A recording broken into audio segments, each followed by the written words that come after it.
Hey Matt, real pleasure having you on the show. Thanks for having me. So, no fault divorce, trying to get rid of it. This is big. I mean, really, what's the divorce rate in the country right now?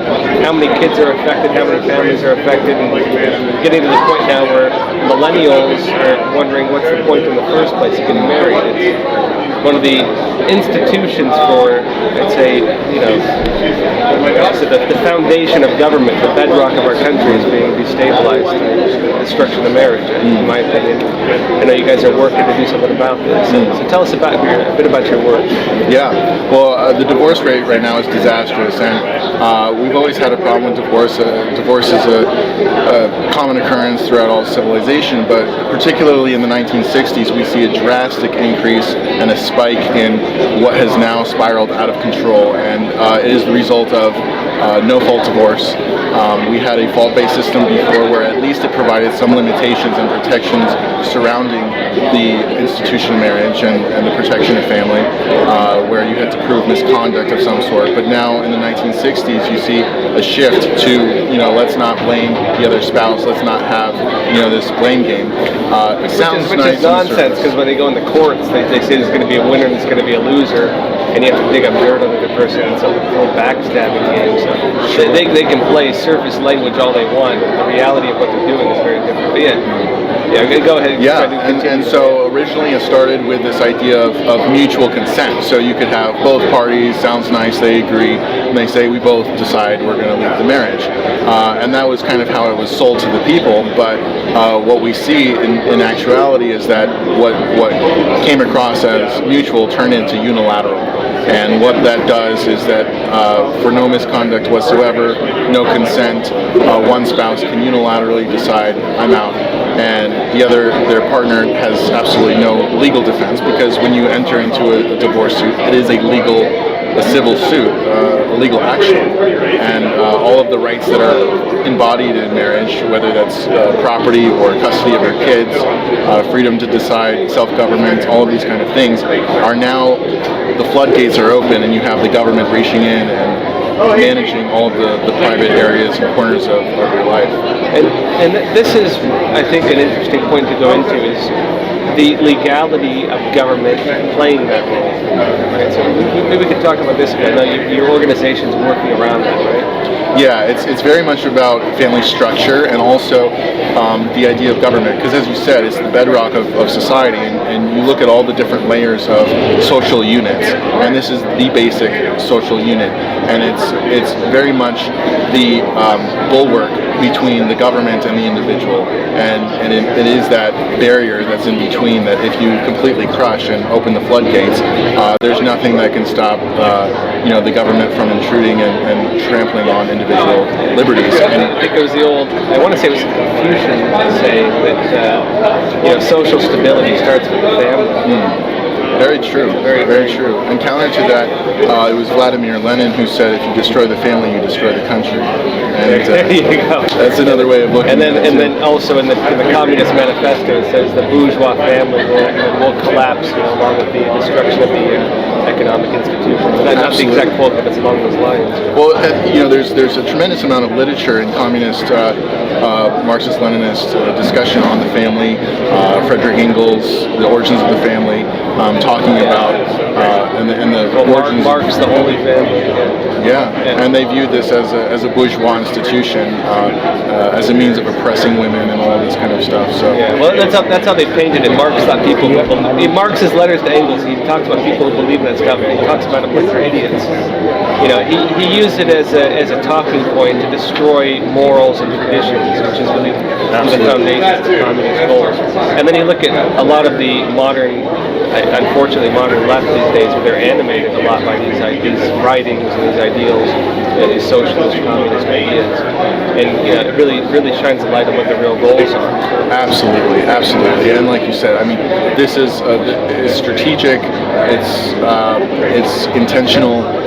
The goal is to destroy the family so that we can destroy the underpinnings and the traditional values of this country, so that they can come to power, and that's really what's going on here. And so tell us about some of your research into the legalities of no-fault divorce and government claims for you.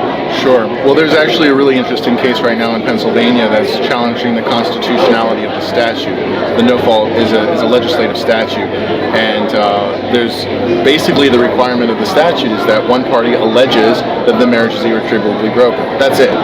There may be some other bureaucratic impediments, but they're just surface level stuff. The main issue is that there's one allegation. And so what it's doing is it's basically establishing a government-sponsored viewpoint. It's saying if you have the view that your marriage is irretrievably broken, the government is going to take your side in every case. And so, this case, and a few people that are working on this are looking at this and saying, is this an Establishment Clause issue? So basically, that's technically not no-fault divorce, but the fault is you could say it's broken, it can't be fixed, but you can say that pretty much based on anything. Well, that's a subjective opinion. It's not actually an allegation of misconduct of your opposing spouse. So if you say they did something, that's you're identifying their conduct. But when you say that the marriage is irretrievably broken, it's this impersonal opinion that's based on nothing more than your subjective viewpoint. And so that's one thing. But for the government to now sponsor that and not only acknowledge that viewpoint, but to enter into that and cause a legal action, that's a total constitutional what other contract can be broken so easily? Oh.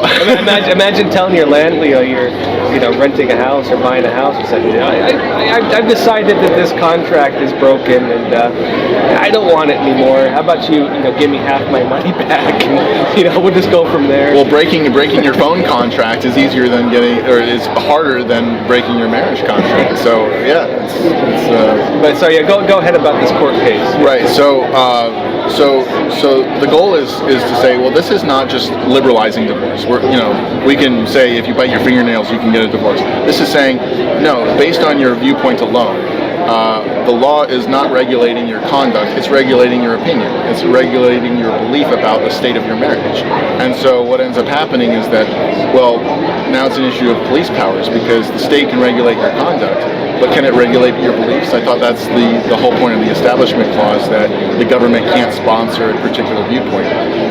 And so it's going to be a very interesting thing. So in other words, they're arguing it based on the idea that it violates the Establishment Clause. Is that accurate? Yes. And so explain the Establishment Clause to me. I mean, even I'm not too familiar with this. How does this thing work? Sure. So the Establishment Clause traditionally is that the government can't sponsor a particular religion. Now, religion can be interpreted in a few different ways. One can think of religion as a formal, way of life. Christianity, Muslim, that kind of thing. In the West, it's a very loose definition. Anything that impacts the realm of belief, essentially. Right? Exactly. But yeah, go ahead. Yes. And so really, I think if you look at the original intent, religion was viewed as just that: your opinion, your viewpoint, your belief. Not a formalized system necessarily, but your conscience, what you believe.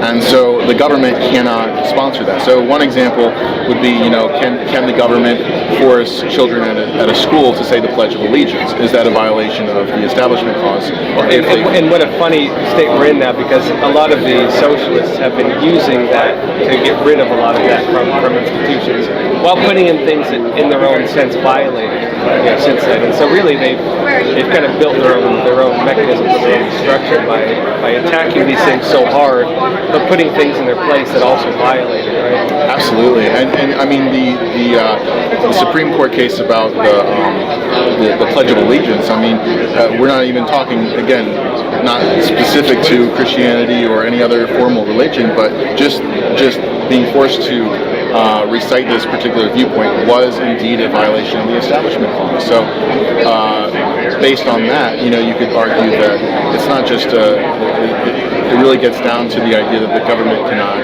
endorse a particular viewpoint. But what's ironic, like you mentioned, is that this case in Pennsylvania said, the husband argued, he's a Christian and he doesn't believe that he should be divorced, and he didn't break any law, and so this shouldn't go through. And that's interesting. The court basically said, well, if we if we go along and we validate your viewpoint, that would be a violation of the Establishment Clause. But then the court turned around and endorsed his wife's viewpoint. So you can't have it both ways.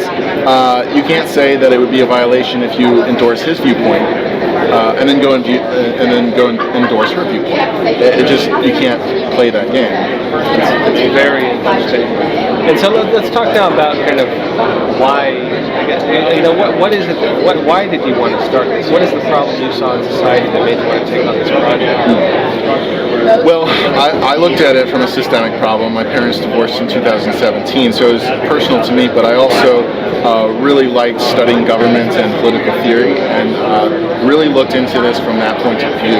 And so I started to see that this was a systemic issue, and that there were lots of even state constitutional protections that a lot of people don't look at. And then looking at the history of divorce in this country, which actually started through the legislative process. We didn't go to court and divorce through the court systems. People went to their legislatures and petitioned for a bill for their particular case. And that there's a whole history behind that, and so it does get actually down to the separation of powers and the idea that we are a government of laws and not of men, that we are governed by a standard of law that binds our conduct and not based on the passions and the inclinations of our own desires. So it does get down to, this is very much related to self-government, limited government, and the family being an autonomous government structure in and of itself. And of course, I know some people would argue, oh, well, what about abuse? What about these things? But of course, that's fault. Exactly. that is fault for divorce. We're talking about no fault divorce. Well, that's the irony is that the family law section of the state bar associations are the lobby group that started No Fault and maintain it and knock down any legislative attempts. And it's a big business. Oh, it's a huge big business. And they always bring up abuse as well, we got to make it easy for the woman to get out of the marriage. Well, that's a fault-based ground. You can't have it both ways. You can't. Yeah. In other words, we're not saying that should be good. That actual fault should be done away with. We're saying no fault should be done away with. Well, and there's an interesting case that happened in Missouri where it was I don't remember which state. It might have been Mississippi, but there was a mutual consent. It was a mutual consent state, one of two in this country. 48 states are unilateral. And she was arguing that it was wrong that she had to get the consent of her husband to dissolve the marriage, and so they appealed it all the way up and stuff. But what ended up happening, long story short, is that the legislature in that state basically instead of kowtowing to the divorce attorneys and saying we're going to introduce unilateral divorce, they did introduce a domestic abuse or an abuse statute, and they took some effort in trying to define that too, because just an allegation of abuse is pretty frivolous unless you have some kind of definition. And that's how the legal system in America works. Right. You can accuse someone of a crime and use that crime to justify getting rid of a contract of some kind, but you need to go through a process where you can prove that the crime took place or justify it. You can't make an accusation and just do whatever you want based on an accusation. Absolutely. That's where you get lynchings and robbery. Right? Yeah, absolutely. And then we saw that clearly in the Kavanaugh case. But I guess the last point I'll make too is that there's so many rights that are entrenched in a marriage union. So you've got the marriage status itself, which is a legal status. It's not what's fair, what's not fair. It's a legal status. So you have rights. You have there was verbiage in the 1800s, Dartmouth versus, forget which case right now, but Woodward. It said basically that a married spouse has the legal right to their spouse's society. That when you're in a marriage relationship that's recognized by the law, you have a right to their society, and to divest that right without consent or some kind of default would be as flagrant a violation as the confiscation of their property. So, you know, and so we've come so far in saying, and of course, people talk about, oh well, the woman is property to the man. The man is property to the woman as well. exactly, You know? exactly. And so this idea that this is which is how this thing works. Yeah. I mean, to say that it's a misogynistic 1800s thing and we've come so far, I mean, well then why do we have marriage at all then? Because just as a man has a legal right to his wife, a wife has a legal right to the husband. That's what marriage is for. You know, otherwise we live in this polygamous state of just doing whatever we want. But so the legal status of marriage, people are entitled to that if they so choose to. If they want to. If they want to avoid the institution of marriage, people who have religious values choose to not do that. Right. And that gets to the original point you were getting at. This is, a religious issue the government should really legally be involved in, right? Yeah, I mean, it would be best if the government wasn't involved at all, but if it is, that it has its limitation is confined to the conduct of the parties and not their viewpoint or their opinion about it. So, you've got the legal status, you've got property and estate that's involved, and you've got custody of children and the liberty to govern your family the way that you see fit. And all of those things are divested through unilateral no fault with no defense, and that opens the door for the government to basically micromanage the way you live. I mean, there's crazy stories, I won't get into all of them, but the judge can force you to stay within a certain radius of the town because they don't want you to go too far. They'll bankrupt you and then send you a citation that if you don't pay your alimony or child support after they bankrupt you, you're going to get a warrant for incarceration. They'll go after you and put you in jail. So all of these things take place. There's also one last case in Texas right now that's going on. It's called, the website is savejames.com, and it's this father who went through a no-fault divorce, couldn't defend himself, couldn't prevent the marriage or the divorce from taking place. He got physical custody, but no legal custody whatsoever over his son. His wife thought it would be best for her son to turn into a girl and wanted to pursue a sex change, and is currently giving the son hormones so that when he turns 8 years old, they can chemically castrate him and turn him into a female. The father has absolutely no say in the matter, and never did because of unilateral no-fault divorce, which is the root cause of what led to this what we have now. So while what's happening now is horrific, and there's so many things wrapped into that, we got to look at what was the root of this, and the root of this was that he could never prevent the legal dissolution from taking place from the start, and so now all of these other things have cascaded. I was going to say, well, the domino effect of laws like this is it gives government the ability to regulate families and regulate individuals. And we used to call that totalitarian. Yeah. Right. And here we are now. Yeah. So where can people learn more about your organization? Yeah, so we've got a website, AANFD. It stands for Americans Against No-Fault Divorce.